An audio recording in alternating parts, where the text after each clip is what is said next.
These are the exact times I have been warning America about for almost, 15 years, 20 years now.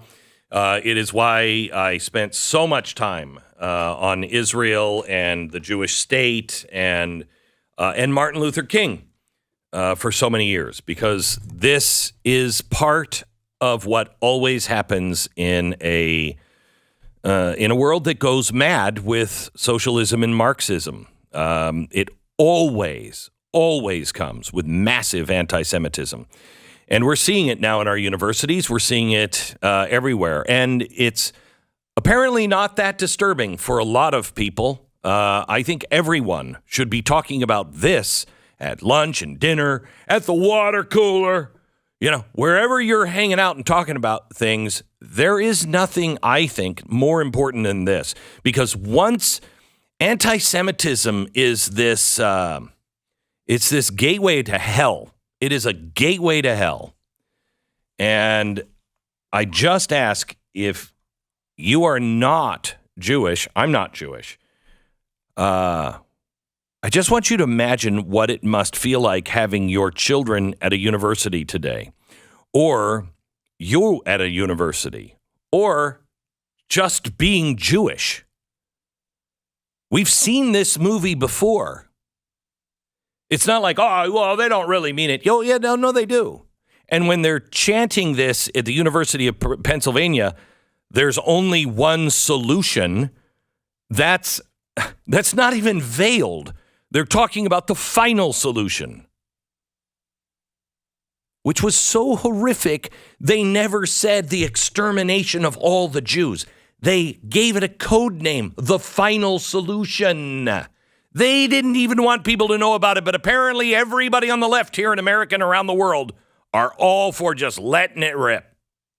That should terrify non-Jews, let alone anyone of Jewish descent. Julia Wax is a law student at Georgetown University. God love her. She's also Georgetown Law Zionist co-president. And Brooke Goldstein joins us. She is the Lawfare Project founder and executive director and author of End Jewish Hatred. Julia, Brooke, welcome to the program. Hi, thank you for having us. You bet. Julia, let me start with you. What are you experiencing and others experiencing on campus? I'd like to say that this is not just happening at Georgetown. It's happening on campuses everywhere. Across the United States. And the world. And the world. And what we're experiencing is our student groups and students individually who are posting on social media things that basically are anti-Semitic rhetoric, things that are denying the events that happened this past week in Israel, denying the beheading of 40 babies, saying that the Nova incident and the music festival didn't occur, trying to say that AI is how all of this is being generated, posting, from the river to the sea, Palestine should be free. They are promoting events and rallies, one of which I went to try and understand. I went undercover, and they started chanting, "We don't want no Jew state." And they started chanting, Zionism will fall, and globalize the intifada. And I don't even think these people understand that the language that they're shouting is anti-Semitic. It's so deeply embedded at this point that it's time for us to take a stand and speak out. My staff prayed for you, Julia, and people like you today that are on campuses all over the world. That you have strength and I don't even know what else it would take, but that the Lord would be with you. Brooke, what is your involvement in this? I know you've written a book on ending Jew hatred, but the Lawfare Project, what is that? So first of all, Glenn, I want to thank you so much for your moral clarity, because this is a time when we need leadership and we need people like you speaking the truth. It is absolutely very scary. And what we're doing at the Lawfare Project is we provide pro bono legal support to Jewish students on campus who are facing a hostile environment that targets them because they are Jewish. And I want to make absolutely clear, and you said it in your intro, this is not about a Palestinian state. This has nothing to do with politics. This has everything to do with Islamist, Nazi-like Jew hatred. Yes. And the people that Julia was talking about before, they are akin to Holocaust deniers. They are the new Hamas Holocaust deniers. And it's always those who deny the truth and denying the truth of this recent genocide, because that's what it was, a genocide, that want to commit the same acts of atrocities again. And that's exactly what Julia is saying they are chanting on campus. And Jewish students around the country are feeling unsafe. So it is incumbent on the administration, the Biden administration, who has been giving wonderful speeches standing with Israel, to stand with the Jewish population within the United States. That is absolutely paramount. And to do everything they can to root out these terror-supporting, terror-affiliated groups like SJP, Students for Justice in Palestine, and groups like Wall Palestine. They must get off our campuses because you said it yourself, Glenn, this is a national security threat for the United States. So, guys, I mean, this is so deep, and because I've been watching it. I've been watching it and looking for it since 2005. 2003, and watching it grow. And it is in everything now. It is Black Lives Matter. When people stood up, I kept saying, you can't stand with these people. You might think that there's a problem with the police. You might think there's a problem. Well, good, let's talk about that and solve it. But these people are trying to destroy Israel. They're trying to destroy the traditional family. I mean, how are you going to stop this in our universities? It came from the universities. Well, I think it's really important for your audience to understand the influence of foreign funding. People in the counterterrorism community have been warning about the billions and billions of dollars coming from states like Qatar, which is the second largest state sponsor of terrorism in the world, that are funding our institutions. Go ahead. Pardon, Julia? I believe Georgetown has a campus in Qatar as well. Who does? Yeah. Tell us about that, Julia.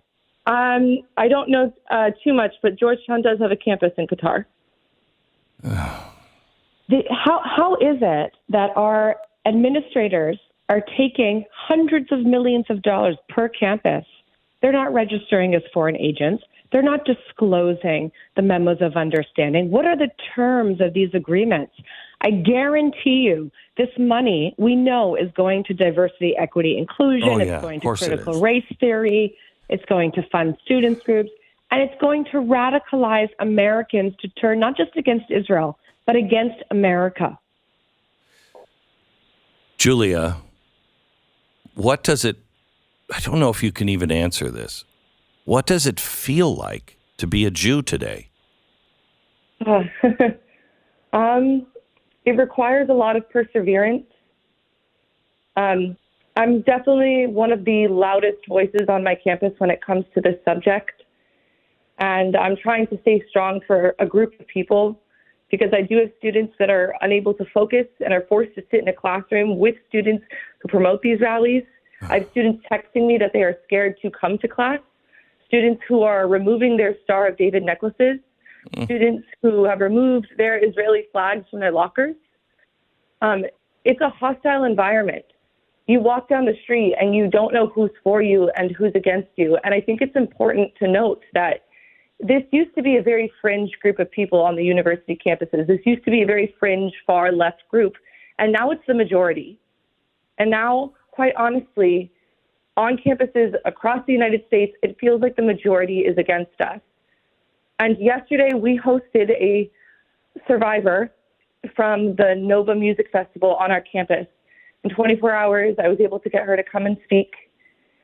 And before I think I questioned, how could the Holocaust even have occurred? How could something so horrific to my people even have occurred? And after last night and listening to this woman speak, this woman who is similar in age to me, who looks like me, who's from a similar background to me, and hearing her give her story about running away from the terrorists, having friends who died as she sprinted forward, now I know. And it's a staunch and haunting realization as a Jewish person to have, to be sitting in that room with 40 other Jewish students, listening to this woman who looks like us, who is one of us, speak about being persecuted. And anybody who denies that Hamas is not a terrorist organization is part of the problem and is someone who is spewing anti-Semitic rhetoric and making this a much more globalized issue. And Julia, weren't you saying also that the survivor was then further taunted when she's come and tell her story on campus? She did speak on the fact that even in America, she does not feel safe as a Jewish woman. That she had friends who asked to have their locks changed. That, she still does not feel safe even being here in America due to what she's seeing occur, specifically on campuses. Campuses are the think tanks of America. This is where all of our legal ideas, this is where our new educational ideas stem from. And it astounds me that we're looking at the most prestigious universities in the world, Harvard, Georgetown, Columbia, Stanford, Yale, all of these massive organizations, and they have people at their organizations, and it's not just 1, 2, or 3, it's hundreds of students that are shouting this rhetoric and making it unsafe for us. Will you please keep my phone number with you? If there is anything I can ever do or my organizations can do for you, please reach out. I want you to know, a long time ago, before I brought my family to Israel, I brought them to Auschwitz. And I told them that you can't understand Israel unless you understand Auschwitz. And I asked each of them to read a book of one of the righteous among the nations because I wanted my family to decide who we would be long before any of this stuff would happen again. I want you to know I am not alone and you are not alone. There are millions of us that stand with you. We know the past. We know what the future can be if we remain silent again. And you will always, always have a place at my table. Thank you. Thank you. I really appreciate it. God bless you, Julia. Glenn, I want to say one thing. It's just so important before we end. You said there are millions out there. We need you to be vocal now. What can you do to help the Jewish community? You can call up the administration at Georgetown right now, today. Flood them. Flood their email inbox. Make sure that you're calling them every single minute, demanding they create a campus that is safe for the Jewish students, demanding they kick off the student groups off campus that are taunting Jewish students and making it unsafe to exist there. That's how we could use your help. We will do it. Thank you so much.